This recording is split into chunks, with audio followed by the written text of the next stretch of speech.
Hey guys, আমরাও চলে গেলাম সেলেতে।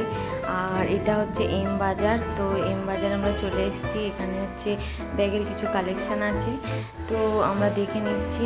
আর এখানে দেখো, এরা খেলার সঙ্গী পেয়ে গেছে, তাই এরা বদমাইশি করছে। তো সেলের কেনাকাটা করতে করতে আমাদের খিদে পেয়ে গেছে, ওই জন্য আমরা খাওয়া আরম্ভ করে দিয়েছি। তো আরও বসে বসে কিছুই খাচ্ছে না, শুধু চারিদিকে দেখছে। তো আমরা আবার চলে এলাম টেস্ট বাইটে। এখানে এসে একটু কিছু বার্গার টার্গার খেয়ে নিলাম, তারপর আবার চলে এলাম স্টাইল বাজারে। এখানে আবার তো এখানে বোন কিছু ট্রাই করে দেখছিল, ওকে ভালো লাগছে কি না। তো ও সব কিছু নেওয়া হয়ে গেছে, আমারও কিছু কেনাকাটা ছিল, হয়ে গেছে।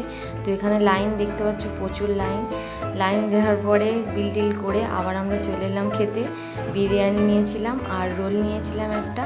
আবার খাওয়া দাওয়া সেরে আবার এখানে চলে এলাম কিছু খেতে। আমাদের কেনাকাটা তো নয়, শুধু খাওয়া দাওয়াই করতে গেছি। তো এখানে বোন বলছিল ধোসা খাবে, তো ধোসা অর্ডার দিয়ে ধোসা খাচ্ছে। আর ও তারপর রিভিউ দিচ্ছে যে ধোসাটা কেমন। তো এটা কোন জায়গা কেউ গেস করতে পারলে বলতে পারো। আর আমাদের ভিডিও কেমন লাগলো